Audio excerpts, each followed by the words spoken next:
You're listening to Leaf Filter Radio, and the guru of gutter protection himself, Chris Coonahan, is here to take your most pressing leaf-related questions. Hey, everybody, Chris here. I understand we have Ron on the line. Ron, where are you calling from? Uh-oh. Ron, are you calling from a ladder? Well, I was.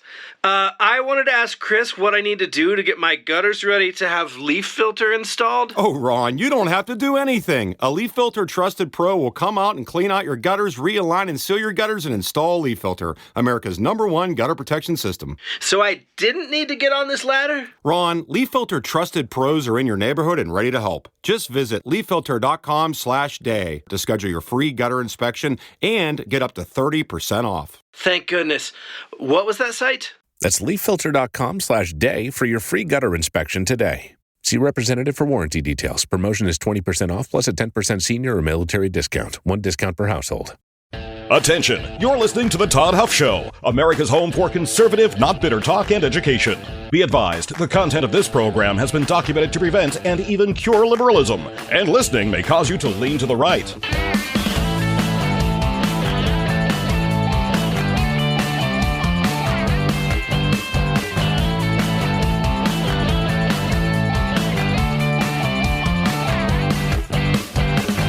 And now, coming to you from the Full Suite Wealth Studios, here's your conservative but not bitter host, Todd Huff. Ah, yes, my friends, you have tuned in ever so successfully, ever so wisely to America's home for conservative, not bitter talk. I'm your host, the one, the only, the ever so beloved Todd Huff, even out there on social media, on TikTok. You know what I'm going to do today? I'm going to take some time.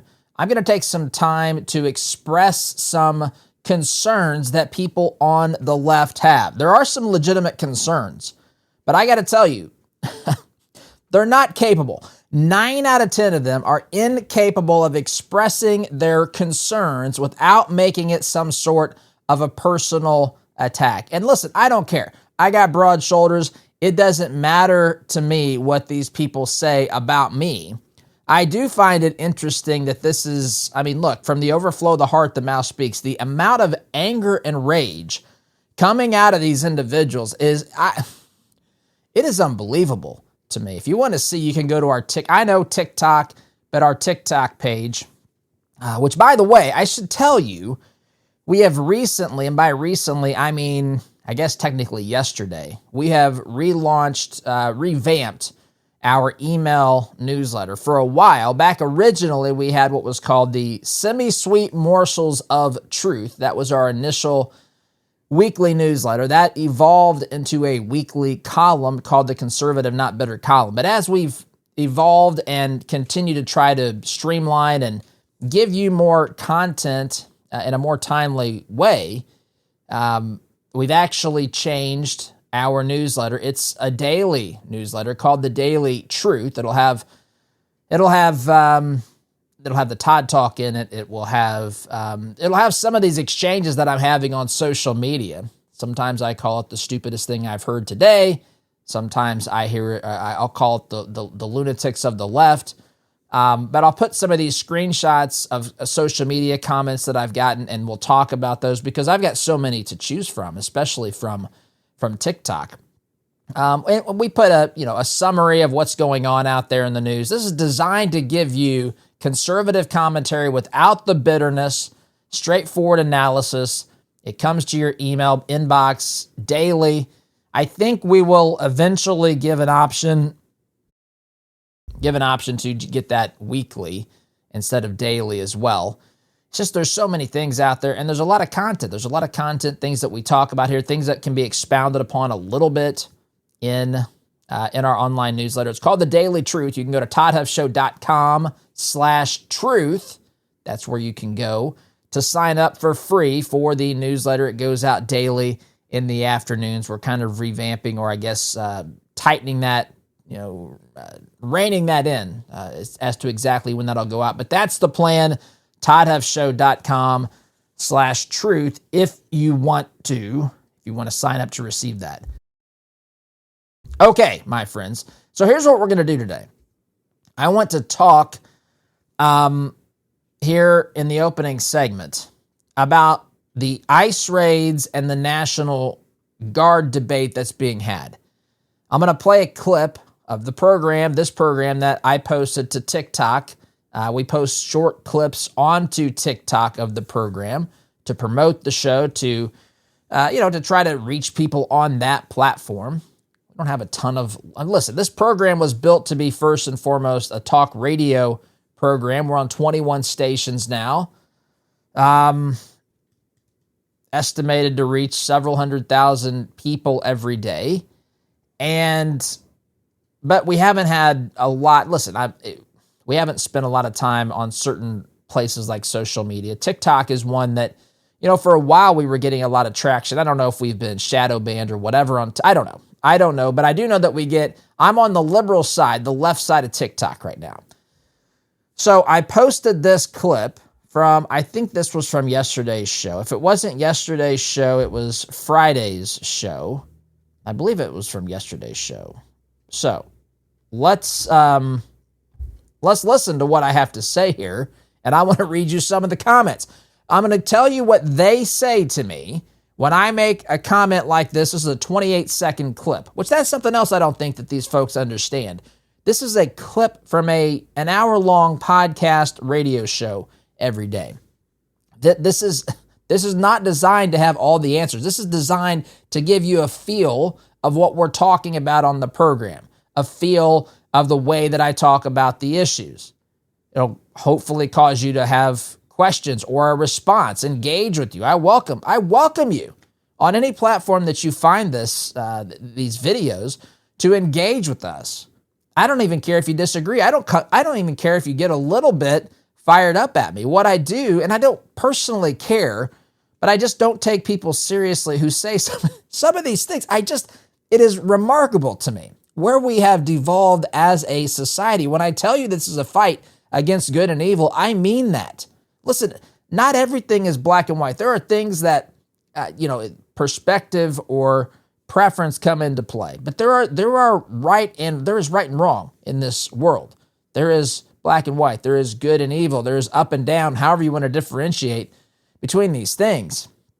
And so you can challenge me, but I don't understand the immediate need to do some of the things that these clowns and jokers do. It entertains me. I know that they think it hurts my feelings, but it literally, I get a kick out of this. I don't care. And to boot, every time they comment, they're helping us reach more people by telling the algorithm that this is content that people are engaging with. So I want to play the soundbite of me, little old me, on this program yesterday, talking about, this very issue that we're going to continue talking about here today, about governors. Why would a governor oppose the National Guard being sent into his or her state? Why would a mayor oppose this if you have a legitimate crime problem? Why would you just tell me? I understand that there's questions. I'm not just saying, hey, let's just haphazardly do this. I'm saying that we have accepted a high crime rate in this country for a long time. I'm saying cities like Chicago, and by the way, a lot of these folks will comment and say, well, it's red cities too. Why doesn't he send it to the red cities? Well, it's very rarely is it a red city. It might be a blue city in a red state, but I don't care. None of that makes any difference to me. Why do people only care about politics when this is an issue that is literally impacting the lives of people in a very negative way? People that are being physically harmed, emotionally harmed from the physical harm, some people dealing with psychological outcomes, consequences of this sort of violence and behavior. You saw the video, which is in my stack to get to later today, the video of the Ukrainian refugee who was brutally attacked and murdered on public transportation in Charlotte from an individual that was behind her that had a violent criminal past. Why was that guy even on the streets? There are so many questions, but people want to see red and blue instead of seeing right and wrong, instead of saying, let's protect people like that young lady. Look, you can't prevent every atrocious crime from happening, but if there are people who are on the streets who clearly should not be on the streets for breaking the law in the past, why are, and they still should be paying a consequence for I'm not saying people should be locked away forever, but why are they getting let out early? Why was there a movement a few years ago that was defund the police? Why were people on the left telling us not that long ago, metaphorically 5 seconds ago, that we need fewer law enforcement officers on the streets and more people answering 911 calls who are like counselors, people who can counsel people? What does listen, I'm not here to bash counseling, but counseling is after the immediate harm. Counseling is what you deal with in the aftermath. If you need to seek professional help in counseling, you deal with that after you are secure and safe from the immediate harm that is around you, that may befall you. That is when counseling comes in. What are these people? We had the CHAZ and CHOP, who I joked about on this program several years ago. They overtook part of the city of Seattle. They took over several blocks downtown. I remember telling you on this program, because it's absolutely insane and crazy, but there was quite literally, travel sites had destinations that they had put to CHAZ and CHOP. I don't know if it was sites plural, but I know that it was one of them because I talked about it on this program. And those lunatics, those leftist lunatics, they had taken over the city, or part of the city of CHAZ, of Seattle. They called it CHAZ or CHOP. They couldn't even agree on the name of the place, this great empire of CHAZ and CHOP. And the empire lasted, we had to measure it in hours. I remember it was measured in hours, barely in days. And the empire lasted as long as the orange wedges and the Capri Suns were in the coolers that mom packed for them. They had to run back home when it was time to do a load of laundry, which we know that it took a little time. They wore the same underwear a couple of times, but you get the idea. Why do we have that? This sort of stuff is happening. This is completely inexcusable behavior. Why did we have, in the wake of Ferguson, Missouri, Michael Brown, Officer Darren Wilson, why did we have justification for violence in the city? Why? When we got the full story, it was nothing like we were told. Hands up, don't shoot, did not happen. Don't tell me. I got comments of people telling me that everyone wants to stop crime. And what are you talking about? I literally see people pushing things like cashless bail, and they want to see leniency given to people who are violent offenders. If someone is here illegally and they've been charged with a crime, there are people who are quite literally blocking ICE agents from being able to apprehend them. Why? What is wrong with people? What is wrong with people? Here's what I said yesterday on the program. They got some comments that I'm going to share with you, and then I'm going to do my best to actually tell you what the real objections and questions are, since these folks, I'm telling you, I'm conservative, not better. There is not a comparable leftist not bitter out there. Left has come to mean incredibly bitter and full of rage. And it's because it is built upon, the radical left's worldview and ideology is built upon a morally bankrupt system. I will stand firmly on saying that. That is what they are. That is what they're built upon. That is who they are, what they believe. They are built upon a morally bankrupt system. And they're angry. They're infuriated. They can't find a way to be unbitter or not bitter as we are here. If you're a leftist and you think that you can be not bitter, I welcome you. I welcome you to have discourse with me on social media. Who knows? I might even bring you on this program and have something discussed here on the show. I don't know. We'll have to see. I don't know. I don't have bleep buttons that are as that I could trigger quickly enough for how some of these lunatics behave. But I want to play this clip, and I want to read some of the comments, and then I'm going to tell you what the real objections and questions are, which I fully recognize. I fully recognize and am willing to talk about with any adult in the room. Here are my comments from yesterday. And there they go. Bear with me here. I'm connected. The amount of times that I do this, and I check this before the show, and then it doesn't work when I need it. Let's try this again.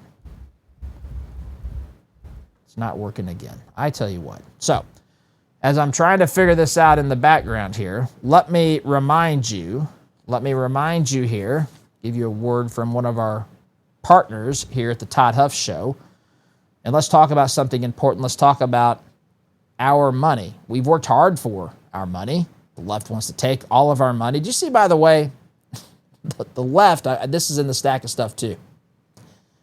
There are more people in the Democrat Party today who have a favorable view of socialism than they have of capitalism. It's something like 44% have a favorable view of capitalism, 62%, I'm going from memory, but it's something like that, have a favorable view of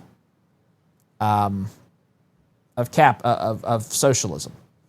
So, but we've worked hard for it. It's your money first and foremost. But is it working hard for what you believe in? At 48 Financial, they specialize in biblically responsible investing. That means they screen out companies that do not align with your faith and your values.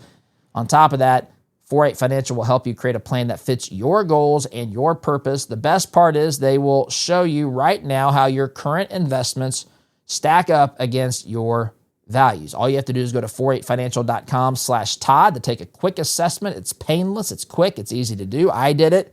You can do it as well, and you'll get some information that you might find helpful in determining how you invest your money. That's 48financial.com/Todd. 48 Financial, helping us align our money with our mission. I'm going to try this again.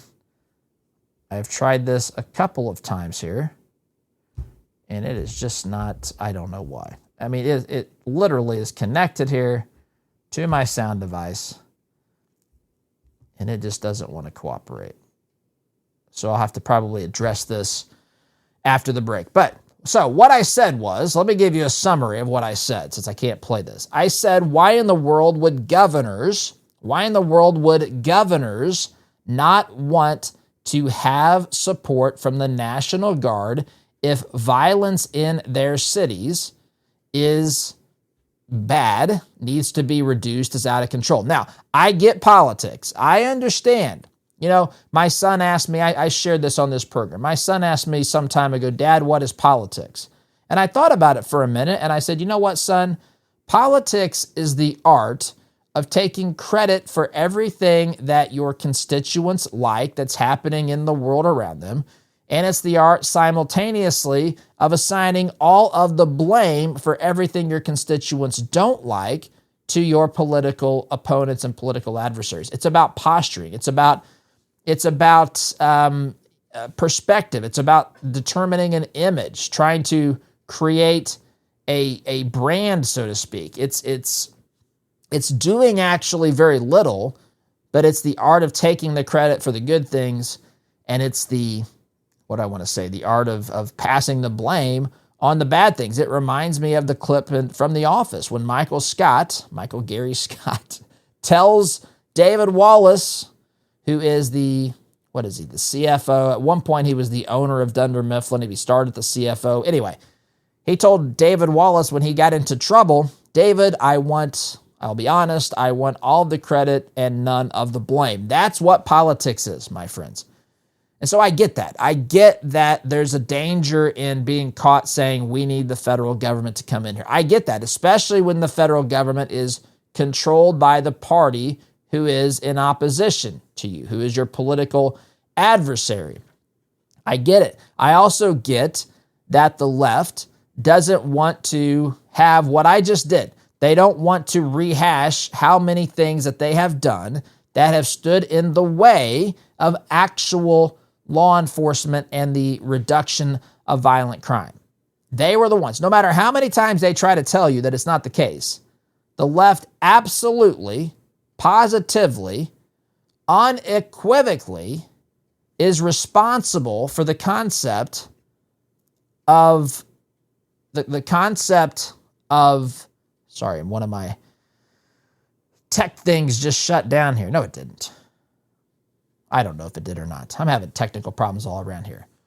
But they are the ones, the left are the ones who shut down or had the intention of shutting down law enforcement or revamping them tremendously. They're the ones who started the movement that was defund the police. 100%. They came up with this. This was something that they were saying back in 2020. They act like they weren't, but they did. They're the ones who want less enforcement. They're the ones who create excuses. They're the ones who are on the side of defending the criminals more often than not.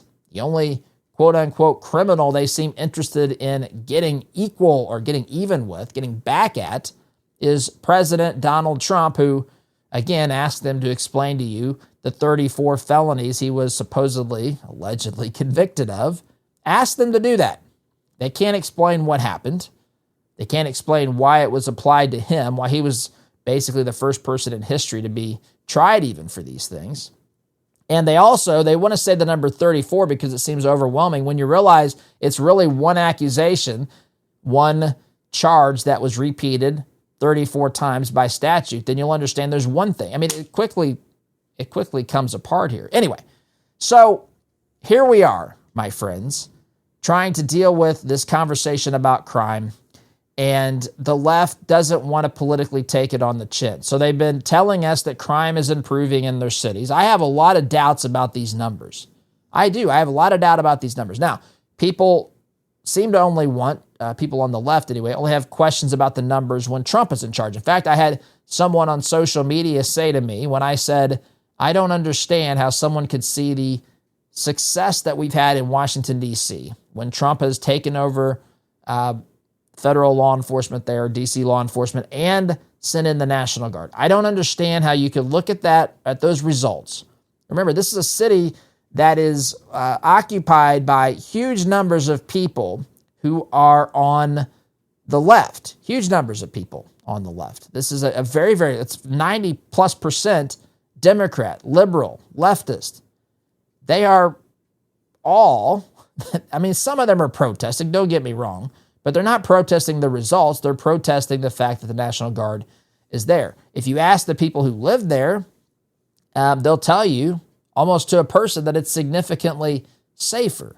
Even people who aren't Trump fans are saying good things about what's happened here. My only question is why? What is so dangerous? What is the real threat here? And I'm going to go through some of these. Here's what one individual said: freedom, that's the risk. Armed forces on the streets of our cities and towns. Perceived liberty isn't actual freedom. What's next? Curfews, posting people at every corner, incentivizing citizens to turn each other in. What else? That's the question. Well, I mean, listen, first of all, National Guard troops are not used to enforce the law in a very limited way. They're not out there making arrests. They're supporting the local law enforcement, whether that be federal law enforcement with ICE or whether that be local law enforcement in, say, Washington, D.C. They're supporting them. They have a presence there to deter crime. They have a presence there to support what's happening and to get rid of the people who are causing the violence in the streets. Who said anything about, I mean, there have been curfews, but there's curfews placed on cities when there is a lot of violence in the city. We're trying to deter that. Listen, what is the threat to a person here? No one here, they're not being used outside of the law. They're not being used in an offensive sort of way, other than just to regain control of these cities. So I got more to say about this, my friends, but I got to take a time out. I'm going to try to figure out what's going on with the audio so I can play that after the break, my friends. Sit tight. You're listening here to Conservative Not Bitter Talk. I am your host, the one and only Todd Huff. Back in just a minute.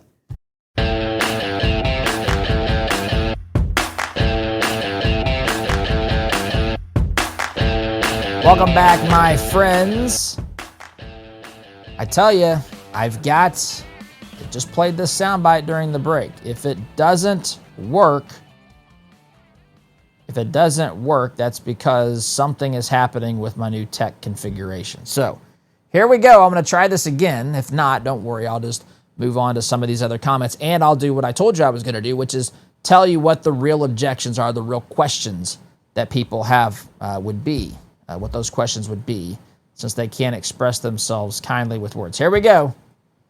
And it's not doing it. There must be something. There must be something with my configuration. I've changed some things here technically to where I can't play the soundbite because I just played it during the break. All right, so we'll live with that. But again, what were my comments? My comments were saying I need someone to explain to me what the risk is. What is the real risk here? Some people say freedom is the risk. Freedom how? I grant you, having federal the National Guard, but law enforcement support. Anytime there's law enforcement, there's the possibility that it could be abused. But why? What specifically makes this riskier? It seems to me that the intended purpose of the National Guard, which is to help clean up violence in our city streets, outweighs, unless you can tell me specifically what it is that is so threatening about having the National Guard there. Here's a comment from a person who's on social media, says the name is Hennessy Williams, whatever you want to take from that. America will never tolerate a police state, he writes, full stop. He's only doing this, referring to Trump, because of Epstein and the economy that he's tanking. If you can't see that, you need to go into a rest home. Hennessy, thank you for your concern here. What is a police state? I mean, listen, when I talk about a police state, when I think about a police state, I think of a place that exists where we've lost our civil liberties. I think of laws that are invasive. I think, candidly, I go back to look at the response and how we behaved as a nation, not you and me, but our government, how we behaved during COVID. You talk about circumventing the law, making up the law. There's plenty of examples of how that was done during COVID by different governors and so forth, different cities, mayors, city councils, everything else. Those threats, those infringed upon people's liberties. What liberties are being infringed upon here? Are people being prevented from going to work? Are they being surveilled by these folks? I don't want to see that happening.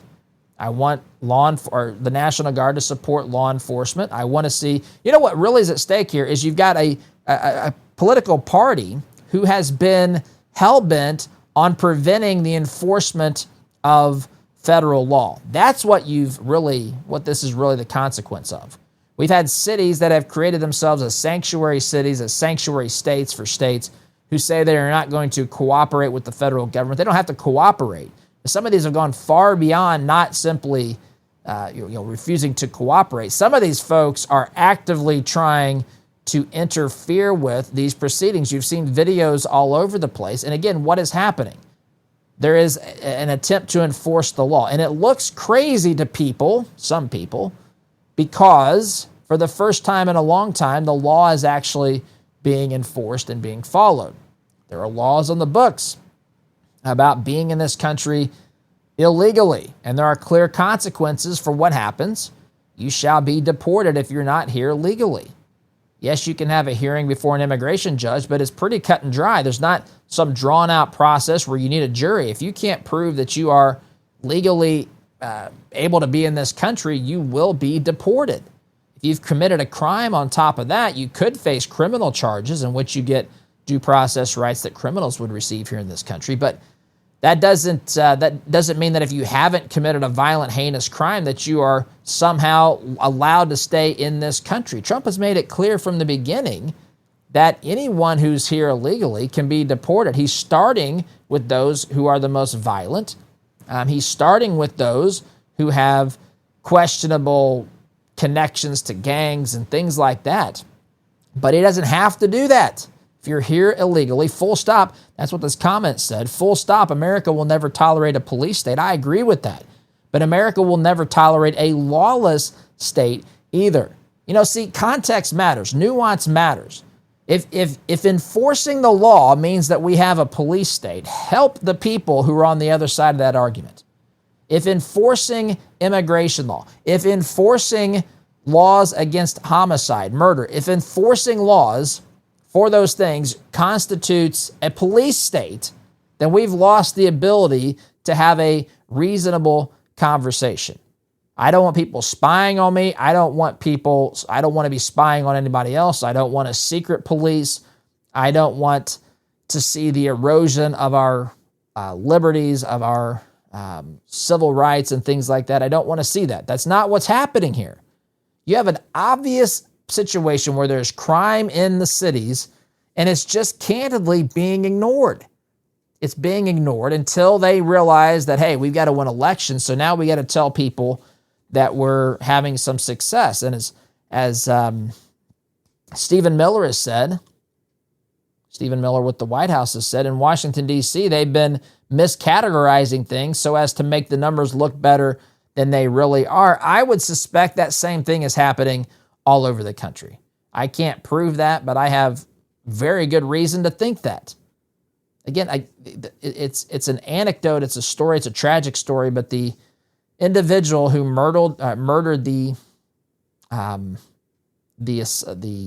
refugee from Ukraine that was caught on video on public transportation, that individual, why was he out? Why are we allowing dangerous people with issues that have posed threats, that have done, committed acts of violence allegedly in the past? Why are they back on the streets? Why aren't there longer and harsher consequences? Not to get even, but to protect people from what's going on. This sort of thing, the left is constantly defending the people who are committing the crimes, whether it be the simple crime of coming into this country illegally, whether it be of other heinous crimes. They don't really want to address the problem. Listen, if I know regular rank and file people want crime off their streets, but they've bought into these lies and to the propaganda that the left is actually trying to do something about it. What are they trying to do about it? Tell me, what are they doing about it?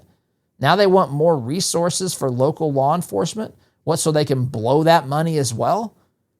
These folks have not done anything. These are dangerous places, these cities in America. There's no doubt there's many dangerous cities. And the bar that we have set as acceptable for the amount of violence that exists in these cities is entirely there's too much violence that we have been conditioned to accept as a people. And what Trump is doing is absolutely necessary. And the left is forced to have to, I guess, defend crime in their cities. I got more to say about this, and I want to actually go through some of the real objections here, which I admit that there are some. Friends, maybe you've reached that stage where managing money feels more like juggling than just numbers. There's tax planning, there's estate work, there's investment choices, there's a whole lot more. That's when family office services can really make a difference. Full Suite Wealth brings all those pieces together into one cohesive strategy.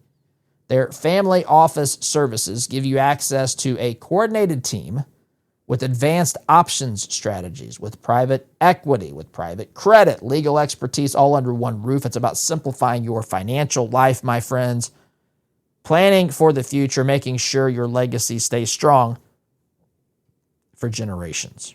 Are you ready for that next level of support? If so, visit FullSuiteWealth.com. That's FullSuiteWealth.com. Build your legacy, secure your future. We're talking about rebuilding our cities and securing these cities. That's what we're talking about here. There are legitimate questions and concern. Now, there's a term that you will find that you may have heard bantered about, talked about, called Posse Comitatus.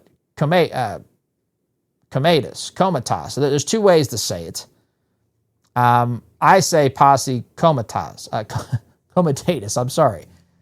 But there's another way to say that. But effectively, this is the law that pertains to how the National Guard can be used. If it's under the federal control, under the president, this law allows for support roles to be allowed and some very limited sort of arrest capabilities and so forth.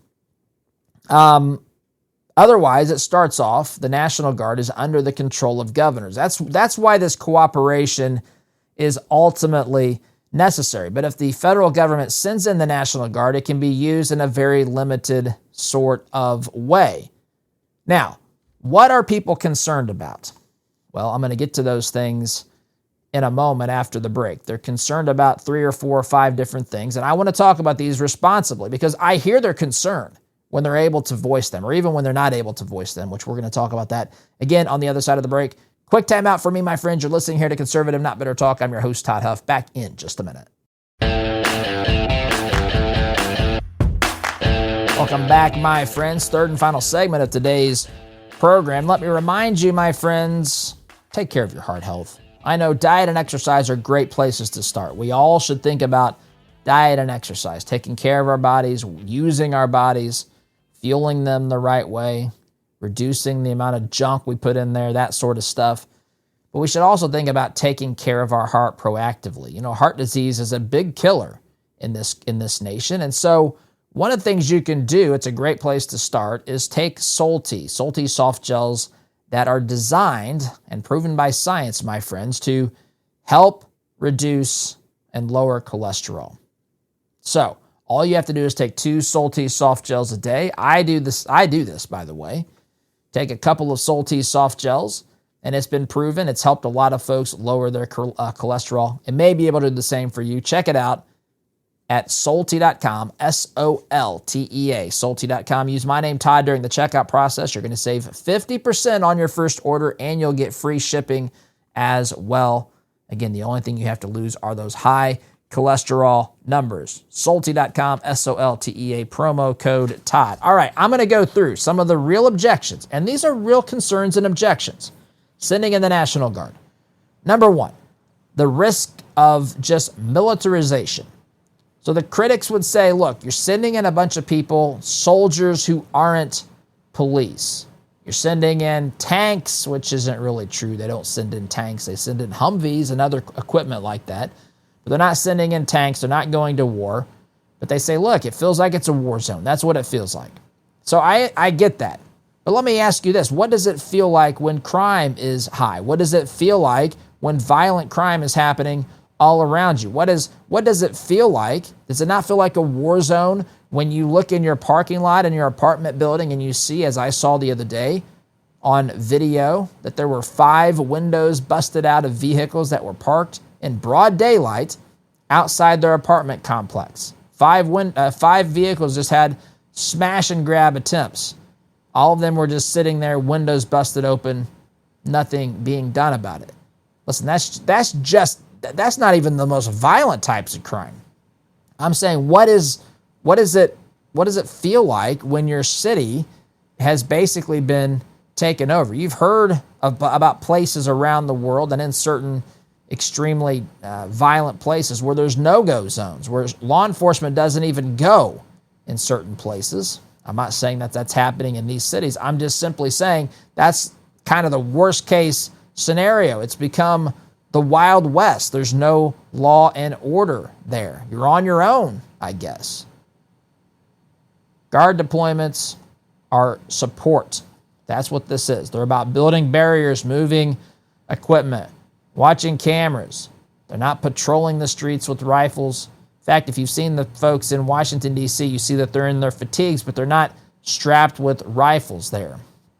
That's just not what's happening. They're not going door to door. They're there to support law enforcement and to get a grip on what's happening in our nation's cities. Now, there's concerns about civil liberties. Listen, I'm concerned about civil liberties all the time. We all should be on the lookout for threats against our civil liberties. Now, I've been doing some studying and learning some things about this nation's early founding. Something that's been fascinating to me for a long time. I love the history, American history I love. And, when we started as a nation, the first attempt at governance was the Articles of Confederation. A lot of people didn't want, and I don't either, they didn't want to go from one tyrannical government to another. They didn't want to go from the monarch, the King of England, and then establish for themselves the same sort of oppressive regime. And so the first attempt was actually super, super lenient to where the federal government didn't really have the authority or the power to do anything. States' rights were they had too many rights because the federal government couldn't actually do anything about it. Listen, there is a role for government, and that role we have given that government through the Constitution. We, the people, have said, here is the consent we have given you to do these things. And one of those things in general is to protect people. Now, that doesn't mean that we're here to eliminate all threats in life. That's impossible. That shouldn't even be the objective. But we're here to create a system of law and order, of justice, and to hold people accountable, to try to deter people from committing these crimes. And that is not a threat. Again, it can be. You can have people abuse things in any circumstance, but that in and of itself is not a risk. Troops, they say, might stop the wrong people. They might escalate certain situations. I say, keep an eye on that. If that happens, then we need to address that, because that shouldn't be what we're trying to do here. By law, only the ICE and border agents can make the arrests. Guard support doesn't give them new arrest powers. That's not what this is about. Some people say we're going to have mission creep. The National Guard isn't supposed to be policing our streets, and now suddenly they're going to change their mission. Listen, I think we should be aware of this. I think we should be mindful of this. But until there's any direct evidence that it's happening, it's just an unsubstantiated fear and concern. Critics say, what happens if a governor refuses the support? Well, it can be federalized, and if it's federalized, then we have this Posse Comitatus come into effect, limiting what can be done with the National Guard. There are steps and processes here. And listen, I get that there are concerns. I'm sympathetic to that. What I'm not sympathetic to is all the hate and the vitriol that's out there, just people screaming for no reason. I gotta go, SDG.